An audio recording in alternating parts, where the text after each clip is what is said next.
En medio de las negociaciones entre la Coordinadora Nacional de Trabajadores de la Educación y el Gobierno Federal en la Secretaría de Gobernación, se registraron actos vandálicos durísimos afuera del inmueble. Eran integrantes de la coordinadora que están tratando de tomar, son de la sección de la CETEC, los de Guerrero, que estuvieron tratando de tomar la Secretaría de Gobernación. Los de la CETEC dicen que eran encapuchados, infiltrados, pero lo cierto que eso no es verdad.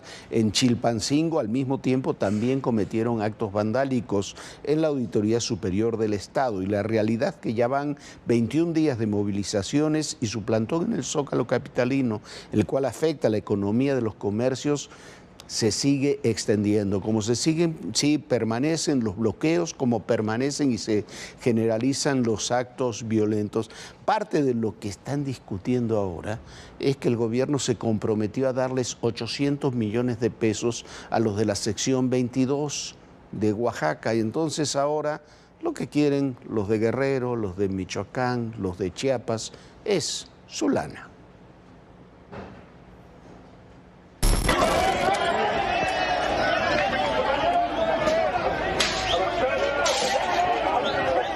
Es el día 21 de protestas en la Ciudad de México por parte de la Coordinadora Nacional de Trabajadores de la Educación. La sección 14 de Guerrero de la CETEC intensificó sus actos violentos en la Secretaría de Gobernación ubicada en Bucareli. Mientras una comisión de integrantes de la CENTE dialogaba con funcionarios de Segov, la SEP, ISSSTE y otras dependencias, afuera otro grupo de la coordinadora rompía vidrios, herrería y vandalizaba autos propiedad del gobierno federal. La policía de la Ciudad de México repelió a un grupo de la coordinadora con extintores.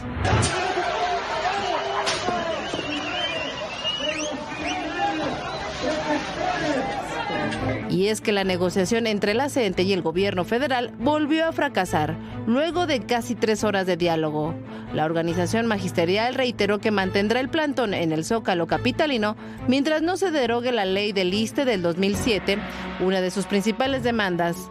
Tampoco hubo acuerdo en la abrogación de la reforma educativa vigente y el incremento salarial del 100%.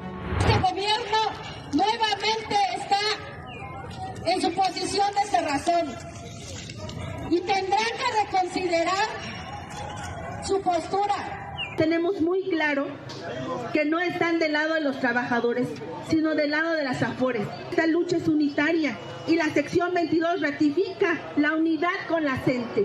Al respecto, las secretarías de Gobierno y de Educación Pública llamaron a los integrantes de la CENTE a continuar de manera pacífica el diálogo. Condenaron los hechos violentos. Sin embargo, el gobierno federal dice que respeta la libre manifestación. La realidad es que las movilizaciones y el plantón de la CENTE en el primer cuadro de la capital del país ahorca a los comerciantes.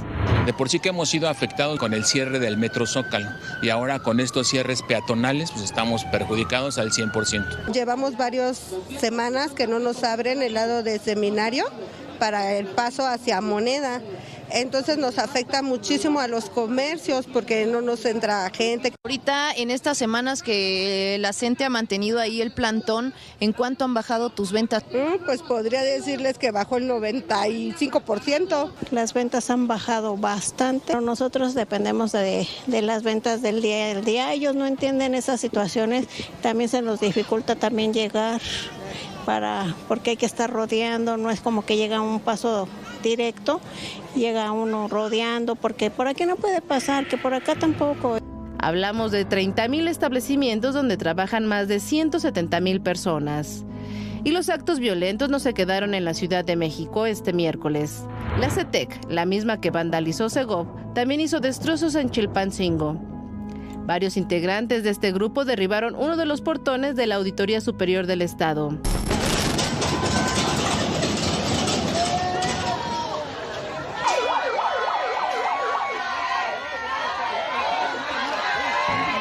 Posteriormente, los integrantes de la CETEC se incorporaron a la marcha que iba al centro de la capital de Guerrero. Bueno, a ver, que el gobierno dice que los llama a negociar, me parece muy bien que los llame a negociar, que negocien todo lo que tengan que negociar. Pero no se pueden cometer estos actos y viene ocurriendo desde hace tiempo, no es de esta semana ni de hace 21 días. con total impunidad. Cualquiera puede tener una reclamación para el gobierno y algunas pueden ser legítimas, estas no, pero muchas pueden ser legítimas y se pueden negociar y se puede protestar. Lo que no se puede es violar el derecho de los demás en forma tan impune y mucho menos hacer un ejercicio de la violencia cotidiana como la que estamos viendo. Ese es el verdadero desafío. Eso es lo que cambia las cosas. No se puede ir a atacar la Secretaría de Gobernación mientras adentro se supone que están negociando. O no se pueden tomar oficinas públicas mientras se supone que se está negociando. Pero además, insisto, aquí el tema central, lo que se está negociando ahora es el dinero. A la sección 22 llegaron a un acuerdo para darle 800 millones de pesos para el año próximo. La CETEC en Guerrero, los de Michoacán y los de Chiapas, que son los que participan en este movimiento, más algunos grupos mucho más pequeños, quieren también su dinero para poder irse y tener para el año próximo presupuesto para ellos, no para la educación de los niños, no para la educación pública, para ellos. Y ese es un esquema que se viene repitiendo, desde el gobierno de Miguel de la Madrid hasta ahora, prácticamente año con año. Del que somos el primer país exportador. Renunció, ¿por qué? Porque no estaba de acuerdo. La magnitud que ha tenido el narcotráfico mexicano. Las confrontaciones, las reacciones.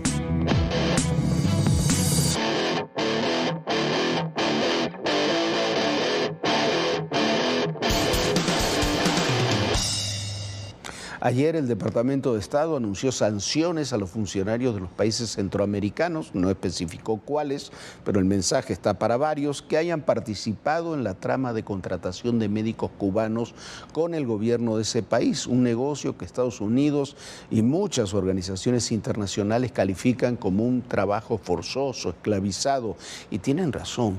México es el país que más médicos cubanos acepta con este esquema, que es inaceptable. Ha contratado más de 3.000 en el gobierno de López Obrador y hoy hay cientos, se supone que hay unos 3.000, no se sabe porque ni siquiera sabemos eso exactamente, trabajando en México. Hoy también desde Palacio Nacional se dijo que no es trabajo forzado o esclavizado y se defendió lo indefendible. El régimen cubano. Claro que es un trabajo forzado. México, como otros países, contrata a los médicos con una organización estatal cubana, se llama Comercializadora de Servicios Cubanos S.A., que envía a los médicos a los distintos países, les cobra por ese servicio en dólares. Aquí al cambio paga México mensualmente por cada médico unos 60,000 pesos y luego les regresan a los médicos en Cuba aproximadamente el 10% de ese dinero, pero además se los entregan en pesos cubanos, que no es una moneda no convertible, no se acepta en ningún otro país. Lo cierto es que es una explotación brutal la que se hace de esos médicos y es una forma de financiar al régimen cubano con el trabajo forzado de sus médicos, que en ocasiones no son tales tampoco, porque ni siquiera sabemos quiénes son ni dónde están, sino agentes, como ocurrió en Venezuela, como ocurrió en otros países, de la inteligencia cubana. Esta es la historia. El secretario de Estado de Estados Unidos, Marco Rubio, anunció restricciones de visas a funcionarios de países centroamericanos que hayan participado en lo que llamó explotación de médicos cubanos mediante trabajo forzado. Las sanciones también se impondrán a familiares de los funcionarios gubernamentales por su vinculación con el programa del régimen cubano. En un comunicado, indicaron que los programas de misiones médicas cubanas incluyen elementos de explotación de trabajadores. Agregaron que el programa de exportación de mano de obra cubana abusa de sus médicos, enriquece al régimen cubano corrupto y priva a sus ciudadanos de la atención médica esencial que necesitan desesperadamente en su patria.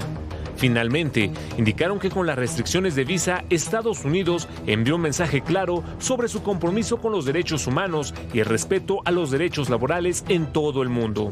En Centroamérica, los médicos cubanos colaboraron en Guatemala, Belice, Honduras, El Salvador y Costa Rica. Desde marzo, el jefe de la diplomacia estadounidense condenó el programa de misiones médicas cubanas. It's not that they're Cuban doctors. It's that the regime does not pay these doctors, takes away their passports, and basically it is, in many ways, forced labor. And that we cannot be in support of. Durante el sexenio de Andrés Manuel López Obrador, se firmó un convenio de colaboración con Cuba. A partir de ese momento, se llegó a contratar hasta 5,000 médicos de la isla.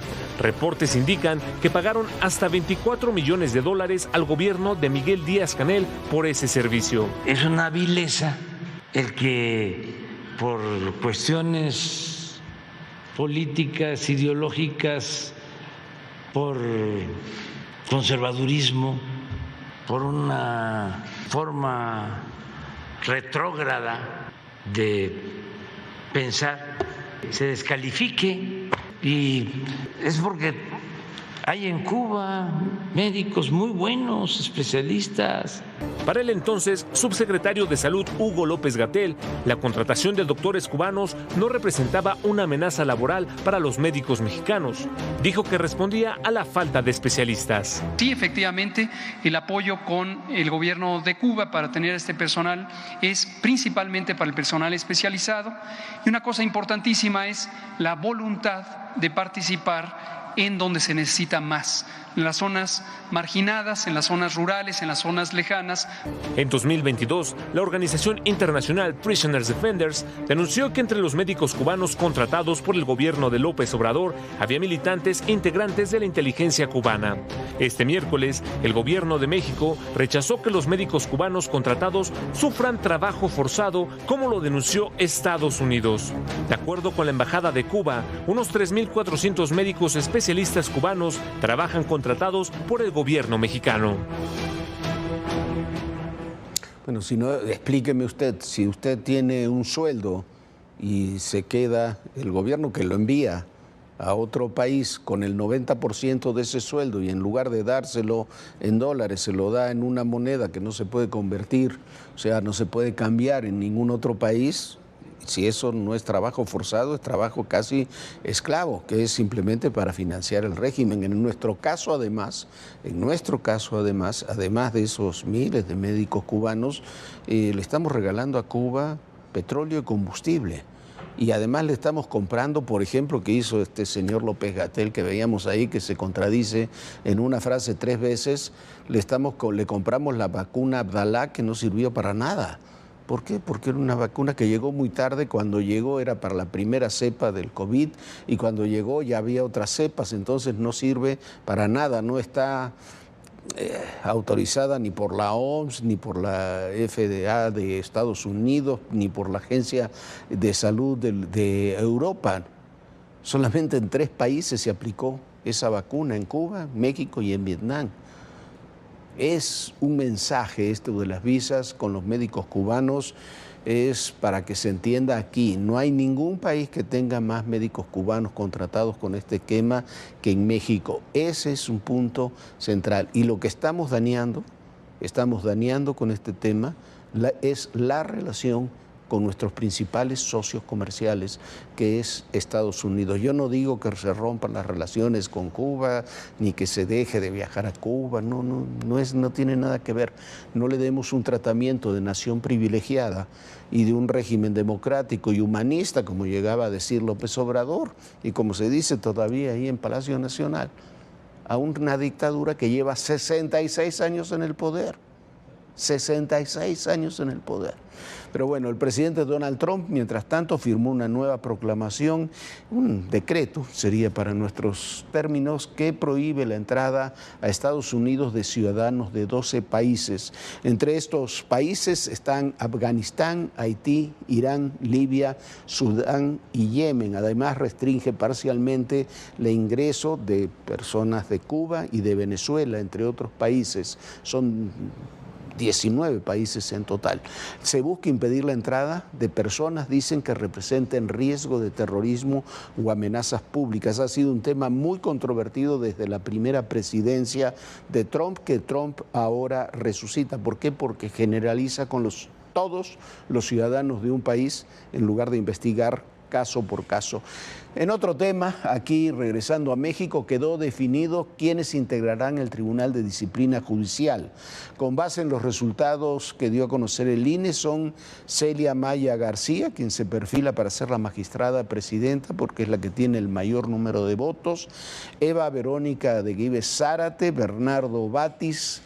Ellos serán los consejeros, eran ya consejeros de la Judicatura, buscaron la reelección, fueron propuestos en su momento por López Obrador y se estarán ahora en el tribunal, poderosísimo Tribunal de Disciplina que habrá ahí en el Poder Judicial. También llegan a ese poder Indira Isabel García Pérez y Rufino León Tobar, quien fue también funcionario federal muy cercano a López Obrador. Estos son sus perfiles. El plan para controlar el sistema de justicia del país avanza. Los 5 integrantes del Tribunal de Disciplina quedaron prácticamente definidos con el 99.32% de las actas computadas. También tendrá mayoría femenina. Estará integrado por 3 magistradas y 2 magistrados. El órgano que se encargará de vigilar a los jueces estará integrado casualmente por los mismos 5 nombres que venían en los acordeones repartidos para dirigir el voto. Los 3 candidatos más votados son integrantes del actual Consejo de la Judicatura. Celia Maya García con el 7.94%, poco más de 5 millones de votos. Mujer de gran cercanía con López Obrador. Estuvo en sus ternas para la Suprema Corte y también la propuso para ser la titular de la Fiscalía General de la República. Le sigue Verónica de Guives Zárate, con el 7.62% de los votos, propuesta por AMLO para ser ministra de la Corte y fue parte del Consejo de la Judicatura. En tercer sitio, pero primero de los hombres, está Bernardo Batis, con 4.462.000 votos. También fue propuesto por López Obrador para ser fiscal general de la República. Su trayectoria política comenzó en el PAN.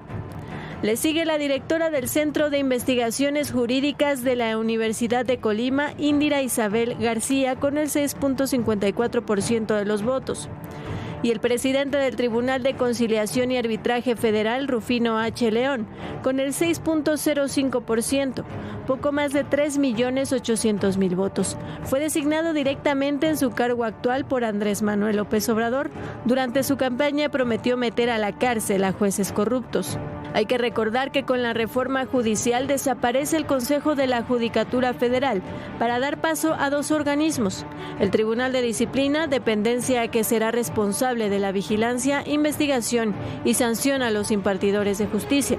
Y el órgano de administración judicial, que manejará el presupuesto del Poder Judicial Federal, además de decidir las adscripciones y movimientos de los jueces. Mire, se ha hablado mucho de quienes estarán en la Suprema Corte, de Hugo Aguilar, que será el próximo presidente de la Corte. Lo cierto es que el Tribunal Disciplinario y este nuevo órgano administrativo del Poder Judicial serán los que controlen realmente el Poder Judicial. La Corte se encargará de los temas que le llegan a la Suprema Corte. El presidente de la Suprema Corte será eso, el presidente de la Suprema Corte tiene responsabilidades importantes, pero todo el manejo del Poder Judicial se le quita a la Suprema Corte, queda en el Tribunal de Disciplina y en el nuevo órgano administrativo en los cuales el presidente de la Corte no tiene injerencia. Y como vimos, tanto uno como otros estará formado una vez más por militantes de Morena, algunos respetables, otros no tanto, pero todos de Morena y todos son los mismos que estaban en los acordeones. Vamos a otro tema. Ha estado muy movida las operaciones de seguridad en buena parte del país. Hubo detenciones e incendios provocados por criminales en Mexicali. Fue asesinado un líder de la familia michoacana en Morelos. Fue decomisado un rancho de esa misma organización criminal en Yucatán. Fue detenido el Pajarraco, uno de los sicarios más importantes de Guerreros Unidos, responsable, según las autoridades, de llevar a los jóvenes de Ayotzinapa al basurero de Cocula, donde 19 de ellos fueron asesinados e incinerados. La Fiscalía de Baja California detuvo a 8 presuntos integrantes de un grupo criminal, acusados de incendiar 3 comercios en Mexicali la semana pasada. Estos ataques ocurrieron en un restaurante y 2 supermercados. De acuerdo con sus testimonios, el cártel Jalisco les pagaría 60,000 pesos por cada comercio incendiado, con la finalidad de desestabilizar y causar pánico en la ciudad. La Fiscalía del Estado indicó que Valente N. y David N. presuntamente serían quienes lideraban las operaciones del grupo. Según su propia versión, pretendían incendiar diversos negocios grandes o de cadena. Ellos dicen que traían una consigna para desestabilizar al Estado, que porque este mismo procedimiento, después de trabajarlo aquí en Mexicali, pensaban llevarlo a cabo en Tijuana o en otros municipios. De forma paralela, en Tijuana hubo otra detención. Se trata de José Antonio Ramírez Talavera, alias Chaparro, quien está identificado como generador de violencia y líder de una célula criminal vinculada al cártel de Sinaloa. El Chaparro fue capturado en un inmueble ubicado en la colonia Aquiles, donde las autoridades encontraron armas y diversos envoltorios de metanfetaminas. Mientras que en Temixco, Morelos, asesinaron a Luis Pineda, alias El Huicho, un presunto líder regional de la familia michoacana. El crimen ocurrió el pasado 2 de junio en el fraccionamiento residencial Burgos, cuando El Huicho estaba dentro de un automóvil.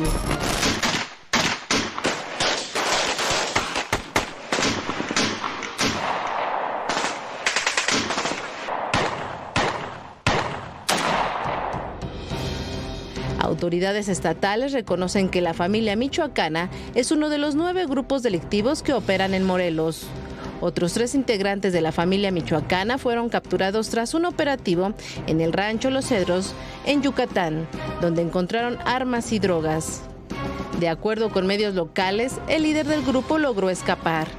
En Hidalgo, fuerzas federales detuvieron a Juan Miguel, alias Pajarraco, de 37 años, quien presuntamente formó parte del grupo criminal Guerreros Unidos.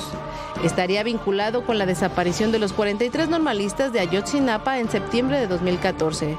Según las indagatorias, el acusado habría participado en el traslado de los estudiantes en una camioneta hacia el basurero de Cocula. Enfrenta cargos por delincuencia organizada, delitos contra la salud y desaparición forzada de personas. El Pajarraco estuvo detenido en 2018 por el mismo caso de Ayotzinapa. Sin embargo, un juez lo liberó por falta de pruebas. Estos son los personajes, los sicarios que estaban detenidos, fueron detenidos originalmente, se sabía lo que habían hecho, habían confesado y después fueron liberados. ¿Por qué? Porque alegaron que habían sido torturados y el fiscal especial que estuvo con López Obrador no hizo las pruebas del protocolo de Estambul para... ¿Por qué? Porque quería que los liberaran, porque es una contradicción decir el señor trasladó a los jóvenes al basurero de Cocula donde los mataron y los incineraron y al mismo tiempo que la investigación dijera que eso no había existido. Pero bueno, así lo dejaron en libertad, ahora lo vuelven a detener y lo vuelven a procesar. A ver qué es lo que sucede. Vamos a otro tema. Hoy el Museo Nacional de Antropología recibió el Premio Princesa de Asturias de la Concordia 2025, un altísimo reconocimiento que nos tiene que enorgullecer a todos y es mucho más que un simple gesto, como dijeron con algo que a mí me parece mezquino en Palacio Nacional, donde siguen insistiendo en que España debe pedir públicamente perdón por las atrocidades, póngale usted todas las comillas que quiera, de la conquista. Lo cierto es que aquí hay una cerrazón absoluta, una visión de la historia sin sentido e, insisto, una mezquindad y simpleza política con el país que es no solo nuestro segundo socio comercial, sino el país más cercano a todos nosotros, de donde descendemos muchísimos mexicanos y con el que hemos mantenido las mejores relaciones durante décadas. A ver cuándo le pide Palacio Nacional, por ejemplo, a los tlaxcaltecas que se disculpen con los mexicas o a Trump que se disculpe, por ejemplo, por la anexión de Texas y California a Estados Unidos. Me parece una suma de barbaridades. La mayor de las barbaridades es que hoy que le dieron al Museo de Antropología e Historia el gran premio Princesa de Asturias, hoy estaba cerrado. ¿Por qué? porque el gobierno no tiene personal de seguridad para que los museos de la Ciudad de México estén abiertos. Imagínese usted. Pero bueno, mi compañera Viviana Belsazo está un poco enferma, esperemos que se mejore, ya que mañana ya esté con nosotros. Lo esperamos mañana 11 de la noche aquí nuevamente en Todo Personal. Y recuerde, en el poder y en la política todo, pero absolutamente todo es personal. Gracias.